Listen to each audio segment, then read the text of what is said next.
एक वैसे व्यक्ति को जॉब मिल गई जो उसको डिजर्व नहीं करता था, या मान के चलो धांधली से या किसी भी तरह से, आप मान के चलिए। अब आप किसी ऑफिस में अपना काम कराने गए, और उस ऑफिस में जाके वो कैसा होना चाहिए, वो एक पब्लिक ऑफिस होना चाहिए हमेशा, ऐसा नहीं किसी का प्राइवेट और पब्लिक ऑफिस है वो। और पब्लिक ऑफिस में साथ ही आपका सार्वजनिक कार्यालय में, पब्लिक ऑफिस में जो अपॉइंटमेंट है, अब आपने उस पर एक सवाल उठाया। ये जो अपॉइंटमेंट है, जैसे कई बार लोग पड़ोसियों से डरते हैं, आप समझिए आपके फॉर्म वगैरह में कोई डिटेल है, या आप पर कोई मुकदमा, मान के चलो आप पे कभी कोई केस हो गया, और वो एक ऐसा केस है जो आपका संगीन धाराओं में है, या उसको हम बोल सकते हैं आपका एक संज्ञेय अपराध है। अब आपकी जो ज्वाइनिंग है वो नहीं होनी चाहिए, तो ज्वाइनिंग आपने मान के चलो किसी भी तरह से पुलिस वगैरह से सेटिंग करके आपने ज्वाइनिंग ले ली। अब आपको पता चला कि आपका जो पड़ोसी है उसके ऊपर तो मुकदमे चल रहे हैं, केस चल रहे हैं, और वो ज्वाइनिंग ले चुका है, वो तो एक आपराधिक प्रवृत्ति का व्यक्ति था, तो वो कहाँ पहुँच जाएंगे। तो फिर उस आदमी से पूछा जाएगा, भैया आपके ऊपर मुकदमा था, आप फिर भी यहाँ मतलब किस अधिकार से आए हैं, किस अधिकार से, तो आप तो अधिकारी नहीं है इस चीज़ के, आपको तो ये अधिकार नहीं है। बात क्लियर है। तो क्या बोलेंगे, वो पब्लिक ऑफिस होना चाहिए, और उसमें जो अपॉइंटमेंट है वो अपॉइंटमेंट ऐसा होता है जिसमें क्या किया गया हो, उस अपॉइंटमेंट में कानून का उल्लंघन किया गया हो, फॉलो ना किया गया हो कानून से, तो फिर उसको क्या बोलेंगे, भैया फिर उसकी जॉब चली जाएगी क्या, हाँ जी, उसको फिर जॉब से हटा दिया जाए। बात क्लियर है। ठीक है, या दिखाएंगे, एक बार दिखाएं। एंग्री टोस्का कह रहे हैं, सर 18 साल से कम उम्र का किशोर आतंकवादी गतिविधि में शामिल हो तब हम पर कार्यवाही कौन करेगा। देखो ऐसा कहा गया है दोस्त, अब उसके लिए तो जुवेनाइल एक्ट आपको पढ़ना पड़ेगा। जुवेनाइल एक्ट में जैसे मैंने कहा 18 से कम के, तो आपको ये समझना होगा कि जो किशोर न्यायालय है ना, उसमें एक बात और की गई है अधिनियम में, कि यदि व्यक्ति 16 से 18 के बीच का है और किसी गंभीर अपराध में शामिल है, 16 से 18 के बीच का, और किसी गंभीर अपराध में शामिल है, तो उसके लिए अलग सजाओं पर विचार हो सकता है, लेकिन तब भी मृत्युदंड या उम्र कैद नहीं दी जाएगी, चाहे किसी भी गतिविधि में शामिल है। तो मैंने बताया था मैक्सिमम सजा 3 साल हो सकती है जुवेनाइल कोर्ट में। ठीक है, और अगर 16 से 18 के बीच में है, और मान के चलो कोई आपका उसका बहुत मतलब सीरियस क्राइम है कोई, तो सजा बढ़ाई जा सकती है, लेकिन किसी भी केस में मृत्युदंड आपका, यानी कि जो हमारा अगर हम बात करें, या फिर आपका जो आजीवन कारावास है, लाइफ इम्प्रिजनमेंट जैसी चीज़ जो है, वो नहीं दिया जाएगा, डेथ पनिशमेंट नहीं दिया जा सकता। बात क्लियर है, क्लियर है बात। तो पांचों रिट क्लियर हैं। तो फिर छोटा छोटा हमारा आर्टिकल 32 के बाद में मौलिक अधिकार कहाँ तक थे बताइए जरा। आर्टिकल 12 से 35, तो 32 तो हो गया, अब ये छोटे छोटे आर्टिकल हैं, इनको भी पढ़ना, बड़े पूछे जाते हैं। आर्टिकल 33, एक एक लाइन के आर्टिकल हैं, समझेंगे तो एक लाइन का है। क्या बोलेंगे, इसमें की गई है बात सशस्त्र बलों के मौलिक अधिकारों की, सशस्त्र बल और मौलिक अधिकारों की बात की गई है। मौलिक अधिकार बड़े ध्यान से समझना, यानी कि armed forces and fundamental rights. इसमें क्या बात है, वो छोटी सी बात याद रख लेना। क्या बात की गई है, इनके मौलिक अधिकार, इनके जो फंडामेंटल राइट्स, एफआर में लिखता हूं, कोई दिक्कत तो नहीं है इससे, एफआर से, इनके मौलिक अधिकार सीमित किए जा सकते हैं, ये बात की गई है बस, सीमित किए जा सकते हैं। ये क्या बात हुई, मौलिक अधिकार सीमित किए जा सकते हैं। ठीक है, यानी कि fundamental rights can be limit of armed forces,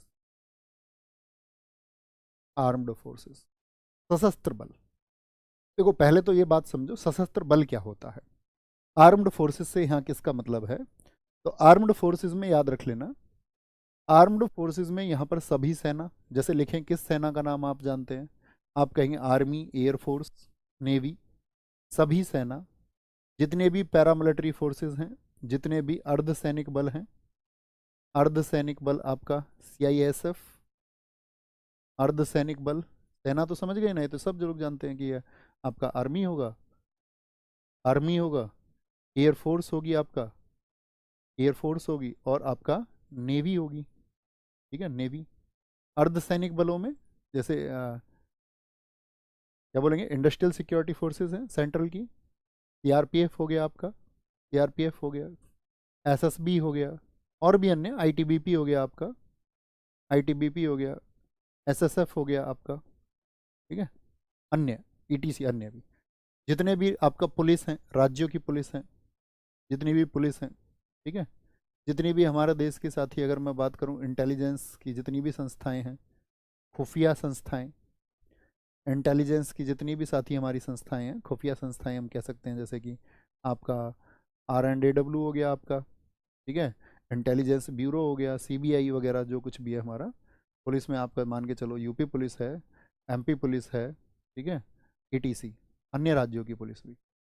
अब देखो ये क्यों किए जा रहे हैं सीमित, इसको समझिए। जैसे खुफिया संस्था है कोई, इसी से अच्छा समझ में आएगा आपको, आर्मी का कोई जर्नल है, या पुलिस का कोई अफसर है, या कोई सैनिक भी है, कोई भी मानिए किसी भी जॉब पर है, या CISF में कोई व्यक्ति तैनात है।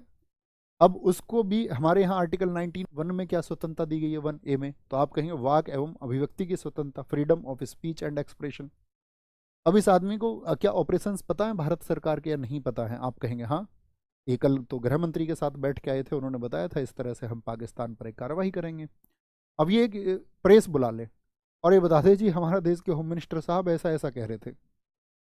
अभी ये मान के चलो पुलिस में किसी को पता है, अब ये पुलिस वाले कॉन्फ्रेंस करके बोले कल को जो कार्रवाई होगी उसमें 100 लोगों का एनकाउंटर हो जाएगा। अर्धसैनिक बल को किसी सूचना को आपका लीक कर दे, दोस्तों को बता रहे हैं जा करके, दोस्तों से आपका जिक्र कर रहे हैं बैठ के शाम को अपना, और सारे लोग जिक्र कर रहे हैं आपस में, ठीक है, सभी सेना, आर्मी एयरफोर्स जो चीफ है उनके पास, इनके पास देश के टॉप सीक्रेट है। ये सब क्यों बनाए गए हैं, आर्म फोर्सेस क्यों है, ये साथी लॉ एंड ऑर्डर को मेंटेन करने के लिए हैं। लेकिन मान के चलो इन्हीं को सूचना मिल जाए और ये लॉ एंड ऑर्डर ऐसी कोई बात कर दे कि लॉ एंड ऑर्डर जो है आपका उससे मेंटेन ना हो, तो समझ पाए इनके मौलिक अधिकारों को सीमित क्यों किया जा रहा है। तो क्या कि एक अनुशासन बनाया जा सके, क्या किया जा सके, इनके मौलिक अधिकार सीमित किए जा रहे हैं एक अनुशासन के लिए, अनुशासन के लिए, ठीक है, जो कि जरूरी हो सकता है अनुशासन के लिए, ठीक है। और इसमें बहुत सारी चीज़ें आती हैं सशस्त्र बलों में, याद रख लेना। तो जैसे सेना, आपका सेना अधिनियम है, सेना अधिनियम है तो वो उनके अनुसार काम करते हैं, सेना अधिनियम 1950, आर्मी एक्ट 1950 बोलते हैं, या पुलिस फोर्स एक्ट हो सकता है आपका, पुलिस बल अधिनियम हो सकता है, पुलिस बल अधिनियम हो सकता है आपका। पुलिस बल अधिनियम कब का है, 1966 का है, ये याद रख लेना। आर्मी एक्ट हो गया आपका, पुलिस फोर्स एक्ट हो गया, तो ये आर्टिकल 33 हो गया। 33 में कोई दिक्कत, इसी से संबंधित है आर्टिकल 34। दोनों में थोड़ा सा अंतर है, वो अंतर समझना है। यदि मार्शल लॉ लागू है, मार्शल लॉ,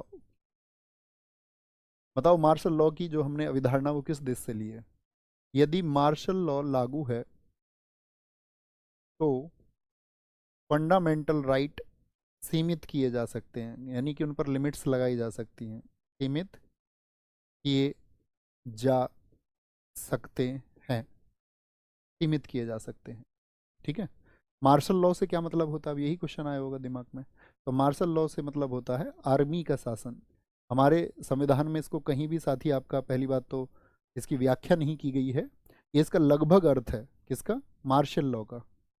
आपने कभी कोई मूवी देखी है कि उसमें व्यक्ति को, जैसे आर्मी का कोई पर्सन है उसके बैच वैच ऐसे छीन लेते थे, कोर्ट मार्शल होता था।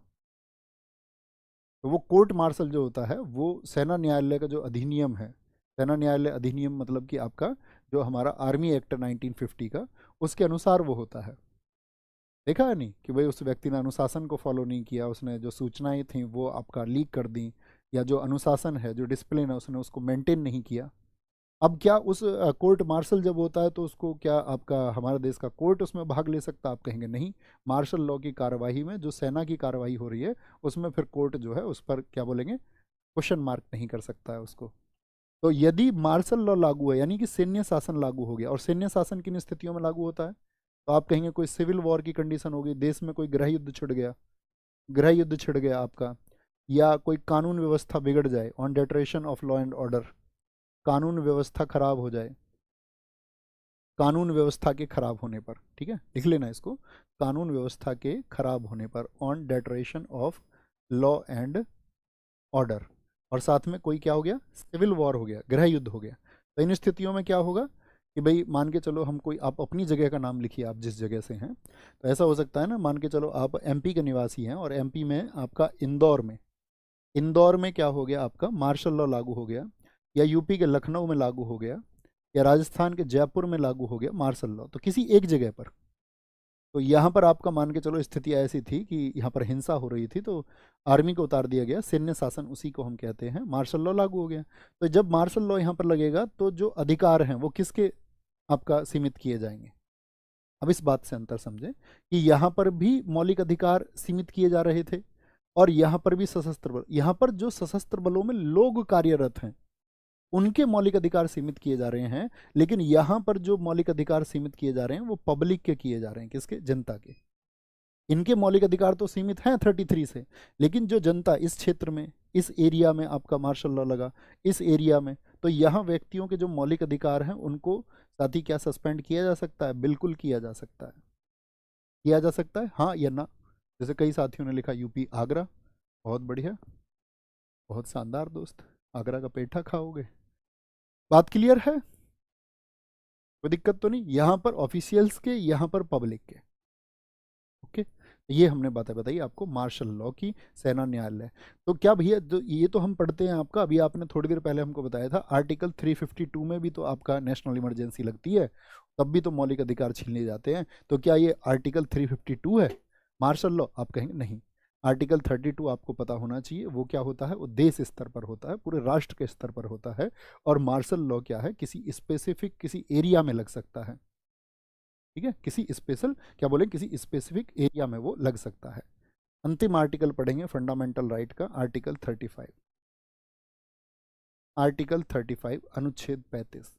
अनुच्छेद 35 कहता है फंडामेंटल राइट के संबंध में, देखो कल के लिए एक महत्वपूर्ण बात मैं आपको बता दूं कि संबंध में, फंडामेंटल राइट के संबंध में संसद की विधि बनाने की शक्ति, संसद की विधि बनाने की शक्ति,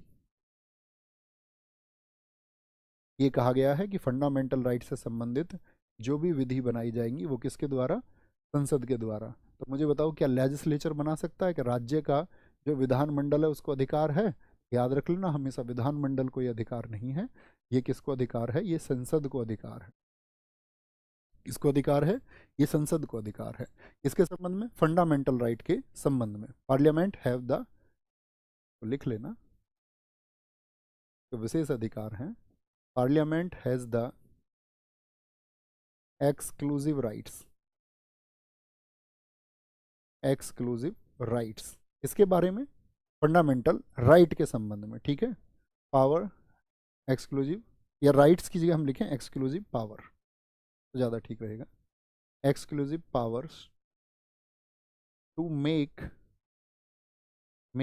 ए लॉ, या मेक लॉज लिखें, मेक लॉज रिलेटेड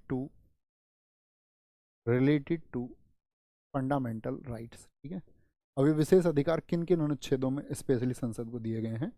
आर्टिकल 16(3) संसद बना सकती है, इस पर विशेष कानून आपका। आर्टिकल आपका 17, आर्टिकल 17 का क्या कोई एक्सेप्शन केस होता है, बताओ जरा। आर्टिकल 23 का कोई एक्सेप्शन केस मैंने आपको बताया था क्या? आप कहेंगे ये दो आर्टिकल ऐसे हैं जिनका एक्सेप्शन ही नहीं है, कोई किसी प्रकार की छूट बर्दाश्त नहीं है, इन दोनों में पनिशमेंट मिलता है, दंड का प्रावधान है, सजाएं मैंने आपको बताई थी। आर्टिकल 22 का सबसेक्शन 3, आपका आर्टिकल 33 जो अभी हमने कोर्ट मार्शल वाले पढ़े थे, और आर्टिकल 40 आपका 34, इन सब के बारे में क्या है, उसको विशेष अधिकार प्राप्त है। ये आर्टिकल आप पढ़ ही चुके हैं सारे। देखो कल हम पढ़ेंगे डीपीएसपी, क्या क्या पढ़ेंगे कल बताएं, राज्य के नीति निदेशक तत्व, यानी कल की क्लास में हमको भाग 4 को पढ़ना है। तो एक बार आप सब लोगों की परमिशन मैं चाहूँगा, डीपीएसपी में आपको बहुत अच्छे से समझाऊंगा, ठीक है। लेकिन उसमें क्या होगा, हमारा 1-2 क्लास बनने में तो थोड़ा ऐसा हो जाएगा कि बहुत थोड़ा थोड़ा या तो पढ़ें हम, या ये है कि लगभग अगर हम 1.25 घंटे भी पढ़ेंगे, 1.25 घंटे, तो हमारा डीपीएसपी सारा क्लियर हो जाएगा। लेकिन उसके लिए ज़रूरत होगी कि एक पेज पे मुझे आर्टिकल लिखने पड़ेंगे, कि भाई मैं लिखूंगा उसको, आर्टिकल 40 ग्राम पंचायत है आपका, इस तरह से, और फिर उसके बारे में क्या है वो मैं आपको बता दूँ। तो उतना टाइप्ड फॉर्मेट में चाहूँगा सिर्फ उसका, है ना, जैसे मौलिक कर्तव्य जब हम पढ़ेंगे तो उसमें भी हमको टाइप फॉर्मेट की एक आवश्यकता होगी, 11 मौलिक कर्तव्य याद कराने का काम वो मेरा रहेगा, समझाने का। कोई दिक्कत तो नहीं इस बात में? कोई